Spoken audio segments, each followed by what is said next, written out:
তাহলে 340 কত হলো? 120।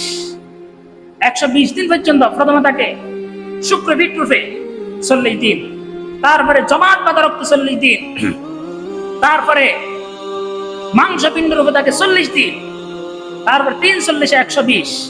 120 দিনে কয় মাস? 4 মাস। 4 মাস পর্যন্ত এইভাবে থাকে। এরপর রব্বুল আলামিন একটি ফেরেশতা পাঠিয়ে দেন। সুম্মা ইয়াবআসুল্লাহু ইলাইহি মালাকান, একটি ফেরেশতা পাঠিয়ে দেন রব্বুল আলামিন 7টি বিষয় নিয়ে, বিআরবাআতি কালিমাত, 7টি বিষয় নিয়ে আল্লাহ সুবহানাহু ওয়া তাআলা পক্ষ থেকে ওই স্ত্রীর কাছে চলে আসে। স্ত্রীর কাছে এসে স্ত্রীর পেটের ভিতরে সেই ঢুকে যা, যাদের বাচ্চা হয়েছে সে সমস্ত স্ত্রী সবগুলোর পেটের ভিতরে একটা একটা ফেরেশতা ঢুকেছে, 7টি বিষয় নিয়ে ঢুকেছে। 1 নম্বর কি? আমল লিখে দিবে ফেরেশতা 5 মাসের শুরুতে। 2 নম্বর ওয়াজালুহু, বয়সকাল, তার বয়স কত হবে। 3 নম্বর ওয়ারিজকুহু, সে রিজিক কি খাবে দুনিয়ার মধ্যে এসে। তারপরে 4 নম্বর ওয়াশাকিউন আও সাঈদ, দুর্ভাগ্য সৌভাগ্য সবকিছু লিখে দিবে। 5 নম্বর আল্লাহ রাব্বুল আলামিন ওর মধ্যে রূহটা ফুঁকে দেয়, রূহ দিয়ে দেয়। আস্তে আস্তে আমি নাট বল্টু যা কিছু লাগে, কোথায় রিং বসাতে হবে, কোথায় বিয়ারিং বসাতে হবে, যেখানে যেটা প্রয়োজন সেখানে লেগে দিন। দেখবেন এই হাতের তালু যে দাঁড়ো, এই হাতের তালু ফাতহা, এই হাতের তালু দাঁড়ো কি জন্য আল্লাহ পাক জানে। দুনিয়ার মধ্যে অনেক কিছু কাজ করতে হবে, কাজ করার সময় হাত এটাই বাজবে প্রথমে। তাহলে যদি এখানে দিত কয়দিন কাজ করতে পারতেন আপনারা? কয়দিন পারতেন? ধরে নেন পায়ের নিচে দাঁড়ো সামনে আছে, সেটা যদি উপরে দেয়, উপরেরটা যদি নিচে দেয়, কয়দিন হাঁটতে পারতেন সেন্টার ছাড়া? সেজন্য আল্লাহ রাব্বুল আলামিন ফি আইয়ি সূরা, আমি কি সুন্দর আকৃতি তোমাকে সৃষ্টি করেছি, একটা খেয়াল করে দেখো না বান্দা, কোথায় কি লাগবে। এদিকে যদি গিরাটা না দিতেন, এদিকে যদি এটা না দিতেন, তাহলে এদিকে যদি না পড়তে কিছু না দিতেন, হাতটা হয়ে যেত একটা লাঠি, এবার হাঁটতেন। তারপরে অনেকে বলতো এটা কাঁটা চামচ, এইভাবে করতে পারতেন না। আল্লাহ রাব্বুল আলামিন কি সুন্দর করে সৃষ্টি করলেন। সুম্মা নুখরিজুকুম তিফলা, একটি বাচ্চা নিয়ে, বাচ্চা আকারে তোমাকে মায়ের পেট থেকে বের করে নিয়ে আসে। যখন বাচ্চা আকারে যখন বের হয়, সঙ্গে সঙ্গে ছেলেটি টেটে কান্না শুরু করে দেয়, ওয়া ওয়া কান্না শুরু করে দেয়। দেখবেন হওয়া মাত্র, বাচ্চা বাহির হওয়া মাত্র কান্না শুরু করে দেয়। কেন কান্দে জানেন? বাচ্চা কেন কাঁদে? বাচ্চা কেঁদে কেঁদে বোঝাতে চাই রব্বুল আলামিন দুনিয়ার মধ্যে আসা মাত্র আমার খাদ্য নালী কেটে দিয়েছে। মায়ের পেটের ভিতরে যখন ছিলাম, মায়ের নাভির সাথে আমার নাভির সাথে তার লাগিয়ে দিয়ে, একটি নালী লাগিয়ে দিয়ে আমাকে রব্বুল আলামিন খাদ্য খাওয়াইছে। অর্থাৎ মায়ের নাভির সাথে ছেলের নাভির তার লাগিয়ে দিয়ে, একটি নালী লাগিয়ে দিয়ে খাদ্য খাওয়াইছে আল্লাহ পাক। মায়ের মাসিক বন্ধ করে দিয়ে তার লাগিয়ে দিয়ে খাদ্য খাওয়াইছে আল্লাহ পাক। দুনিয়ার মানুষ এত নিষ্ঠুর, দুনিয়া আসা মাত্র খাদ্য নালী কেটে দিয়েছে। সে কি খাবে? দাঁত উঠে নেই এখনো, কি খাবে? ছোট্ট বাচ্চা এটা কান্না শুরু করে দেয়। রব্বুল আলামিন জানিয়ে দেন, ছোট্ট বাচ্চা কাঁদিস না, তুই কাঁদিস না, একটা খাদ্য নালী কেটে দিয়েছে, কিন্তু আমি রব্বুল আলামিন তোর জন্য মায়ের দুধের মধ্যে 2টা ডবল লাইন ফিট করে দিয়েছি। মায়ের বুকের মধ্যে 2টা ডবল লাইন ফিট করে দিয়েছি। একটা খাদ্য নালী কেটেছে, কি হয়েছে তোমার? মায়ের বুকের মধ্যে তো 2টা ডবল লাইন। সুবহানাল্লাহ, আল্লাহ তো সব কিছু বুঝতে পারেন। আল্লাহ পাক এত, আল্লাহু আলিমুন বিযাতিস সুদূর, সাত আসমানের উপর আল্লাহ সুবহানাহু ওয়া তাআলা থাকে। আরশ ইস্তাওয়া, আর রহমানু আলাল আরশ ইস্তাওয়া, আল্লাহ পাক থাকে আরশের উপরে। সাত আসমানের নিচে, সাত জমিনের নিচে যদি ছোট্ট একটি ফোঁকা যদি খোদার কারণে যদি চিৎকার মারে, আকাশ আর জমিনের মধ্যে কেউ শোনে না, আল্লাহ পাক শুনতে পায়। আকাশ আর জমিনের মধ্যে কেউ শোনে না সে পাখিটির আওয়াজ। মাটির নিচে একটি ছোট্ট ফোঁকাও যদি ব্যথার কারণে চিৎকার মারে, পৃথিবীর মধ্যে কেউ শোনে না। কোথায় পাচ্ছে, কোথায় গিয়েছে? আল্লাহ পাক বলছেন আমি শুনতে পাই সেটা। আল্লাহু আলিমুন বিযাতিস সুদূর। এমনকি সাত জমিনের নিচে একটি ছোট্ট ফোঁকা যদি মনে মনে কল্পনা করে, আমি ভুক লাগছে, আমার থেকে খিদা লাগছে, আমার থেকে কিছু খেতে হবে, আমার থেকে খিদা লাগছে, আল্লাহ রাব্বুল আলামিন বলল ওই কল্পনার কথা আমি বুঝতে পারি। সেটা বলো আল্লাহু আলিমুন বিযাতিস সুদূর, কার সিনার মধ্যে কি কল্পনা করতেছে, কি জল্পনা করতেছে, সব কিছু আল্লাহ সুবহানাহু ওয়া তাআলা বুঝতে পারে।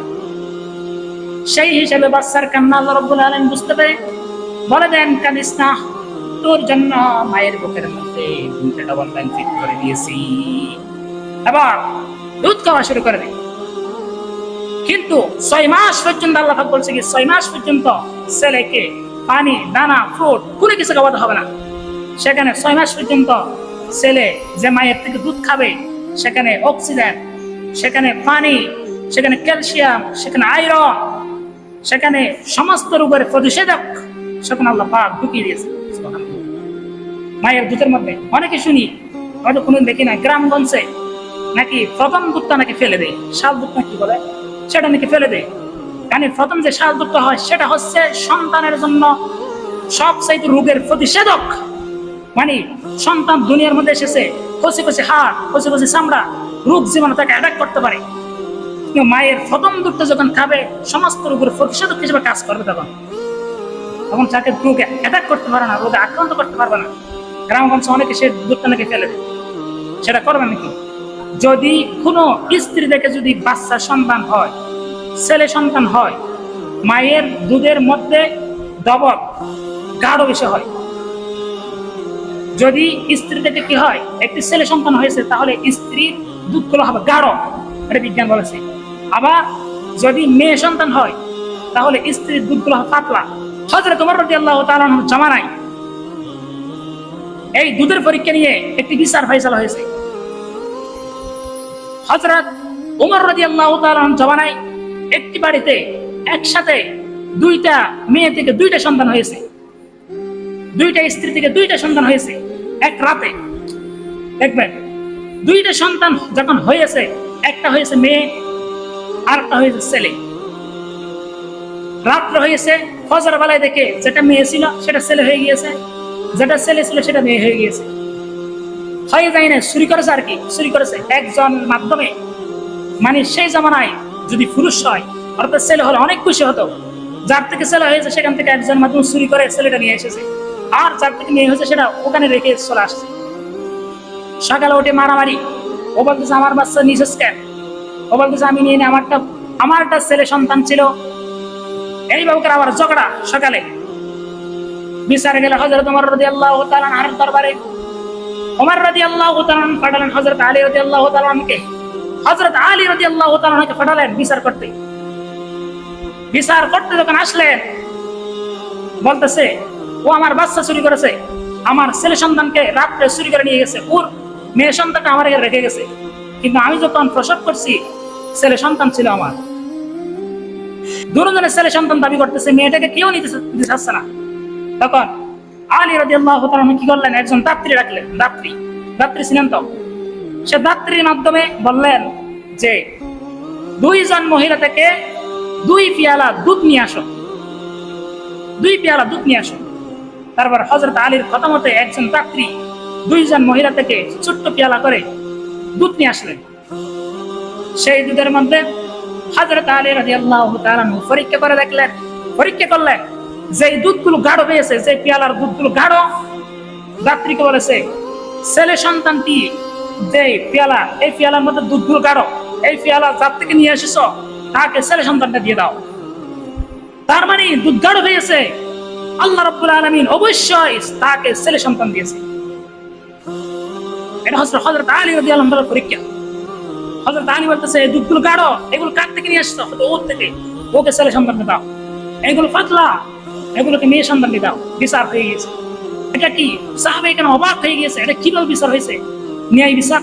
সাহাবায়ে কেরাম এসে ধরছে তাকে, হযরত আলী রাদিয়াল্লাহু তাআলা কে। হযরত আলী বললেন ইউসিকুমুল্লাহু ফি আওলাদিকুম লিস-সাকারি মিসলু হাজ্জিল উনসায়াইন। আল্লাহ পাক বলছেন কি 2 জন মেয়ে একটি ছেলের সমান পাবে। যে জায়গা সম্পত্তির ব্যাপারে যেটা দেখবেন, 2 জন মেয়ে একজন ছেলের সমান। তাহলে এটার উপর কিয়াস করে হযরত আলী রাদিয়াল্লাহু তাআলা বলছে কি অবশ্যই ছেলে সন্তানের জন্য দুধগুলো গাঢ় হবে, ডবল হবে।